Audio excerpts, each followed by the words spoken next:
리얼리티 트랜서핑 제2권 제48장 당신에게 완벽한 확신을 심어주기 위해서 당신의 것과 타인의 것을 구별하는 비결을 특별히 알려주겠다. 이것은 정말 믿을만 하면서도 간단하다. 이미 말했듯이 옷을 고를 때 어느 것이 좋고 나쁜지를 따져서는 안 된다. 하지만 점원에게 예스든 노든 말을 해야만 할 때가 온다. 그 순간 당신은 아주 곤히 잠에 빠진다. 당신 생각엔 그게 아닌 것처럼 보이더라도 말이다. 점원이나 친구가 문제의 옷에 대해 말하고 있을 때 당신의 잠은 유독 깊어진다. 물건을 고를 때마다 나서서 설치는 것은 마음뿐이다. 마음은 좋고 싫음을 따지고 결정이 합리적이고 확신이 드는지 생각에 잣대를 대보고 동시에 주변 사람들의 의견에도 귀를 쫑긋거린다. 마음은 그 과정에 너무나 깊이 빠져들어서 영혼의 기분 따위에는 아랑곳하지도 않는다. 이런 뜻에서 당신의 마음은 곤히 잠들어 있는 것이다. 좋다. 잠자게 내버려 두라. 마음이 결정을 다 내릴 때까지 건드리지 말라.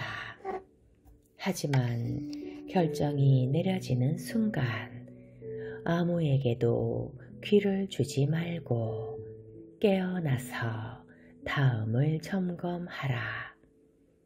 결정을 내렸을 때 어떤 기분이 드는가?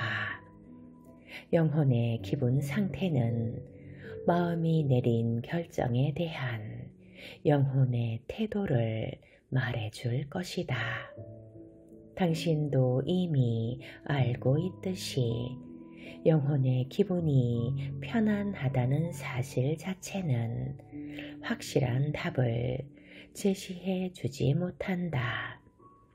영혼은 자신이 무엇을 원하는지를 늘 확실히 알고 있는 건 아니라서 머뭇거릴 수도 있다. 당신이 그 옷을 첫눈에 좋아했다면 영혼이 좋다고 한 것이다. 그러나 다음 순간 마음이 끼어들어 따지고 살펴보기 시작한다. 마음이 상황을 따져보고 나서 좋다라고 한다면 그 옷은 당신의 것이다. 하지만 처음부터 좋아한 게 아니라 그것이 살만한 가치가 있어 보여서 사기로 했다면 당신은 영혼이 느끼고 있을지도 모를 아주 사소한 불편감에도 세심히 주의를 기울여 보아야만 할 것이다. 영혼은 자신이 무엇을 원하지 않는지는 언제나 확실히 알고 있다. 당신이 머뭇거리고 있다면 그 옷의 어떤 점이 약간의 불편감이나 우려를 일으키고 있다면 눈꽃만큼의 의심이나 부정적 느낌이라도 든다면 그것은 다른 사람의 옷이다. 마음은 그 옷의 좋은 점을 다 들먹이면서 멋진 말로써 당신을 설득하려고 애쓸지 모른다. 당신이 그 옷의 스타일이나 크기가 딱 맞는다고 자신을 설득시키려고 애쓰고 있는 것을 알아차린다면 그 옷은 미련 없이 던져버려도 된다. 그것은 당신의 옷이 아니다. 선택의 확실한 기준은 다음의 단순한 진리 속에 있다. 자신을 설득해야 한다면 그것은 다른 사람의 것이다. 이것을 알라. 그 옷이 당신의 것이라면 자신을 설득할 필요가 없다. 자, 마지막으로 옷을 고를 때 다른 사람들의 의견에 귀를 기울여야 할까? 나는 그래야 한다고 생각하지 않는다. 당신 외에는 그 누구도 당신의 것인 그 물건을 찾아낼 수가 없다. 당신이 그 옷을 정말 좋아한다면 다른 사람들도 당신이 그 옷을 입은 것을 보고 좋아할 것임을 확신해도 좋다. 가격에 대해서는 할 말이 딱 하나 있다. 당신의 옷을 호화로운 가게에서 찾아야만 할 이유는 전혀 없다. 하지만 어떤 옷이 비싼 것이라면 트렌서핑이 당신의 삶에서 돈의 문제를 해결하도록 도와줄 것이다.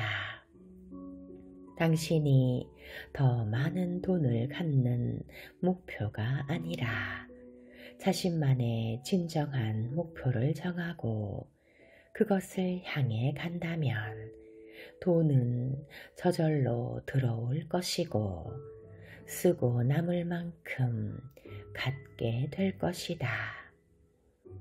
보시다시피 자신의 옷을 고르는 과정에서 트렌서핑의 중요한 원리가 다 적용된다. 당신은 마치 전시회에 온 것처럼 쇼핑을 한다. 무엇을 막무가내로 찾아내는 것을 목표로 삼지 않고 그저 관조하면서 말이다. 그럼으로써 당신은 목표에 도달하고자 하는 욕망을 뿌리친다. 당신은 자신의 옷이 어딘가에서 기다리고 있다는 사실을 차분히 의식하고 있고 그것을 다른 사람의 것들 사이에서 어떻게 찾아낼지를 확실히 알고 있다. 그러므로 중요성은 최소화된다. 당신은 결정이 내려진 직후에 깨어나서 전체 과정을 인식한다. 그러므로 당신은 깨어있는 의식으로서 행동하고 있고 게임의 시나리오를 결정하는 건 당신이다. 마지막 결정을 내릴 때 당신은 영혼의 기본 상태에 주의를 기울인다.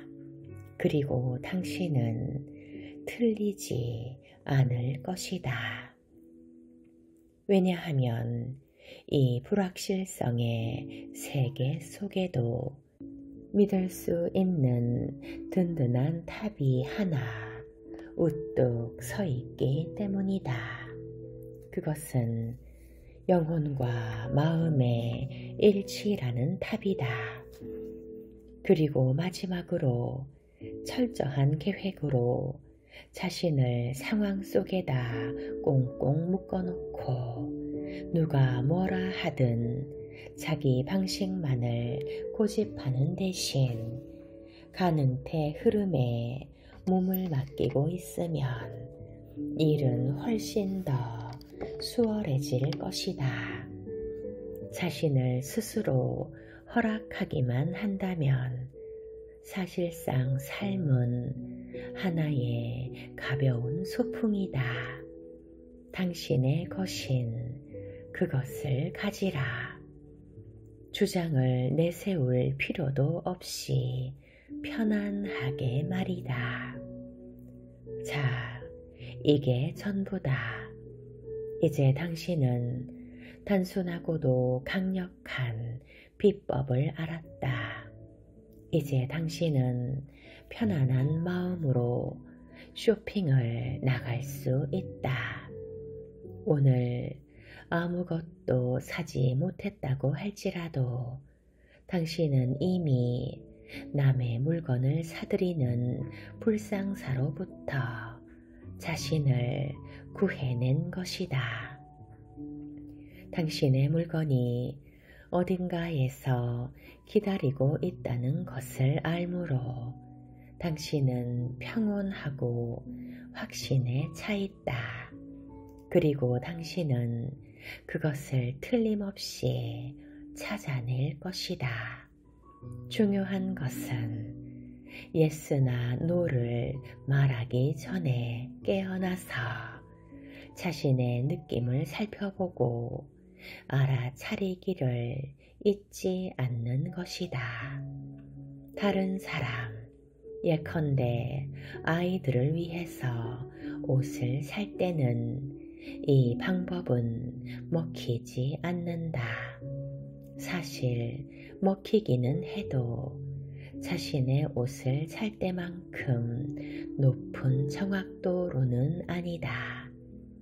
당신의 영혼이 다른 사람을 위한 물건을 찾아내지는 못한다. 그러니 실질적인 고려에 의지할 수밖에 없다. 하지만 동시에 아이들에게 자신의 옷을 고를 기회를 주라. 어른과는 달리 아이들은 자신의 물건을 잘 찾아낸다. 물론 이 방법은 옷을 사는 데만 한정되는 게 아니다. 자신을 위해 무엇을 골라야 할 때는 언제든지 이것을 활용할 수 있다. 그리고 나는 당신이 손에 들고 있는 이 책이야말로 당신의 것이기를 진심으로 희망한다.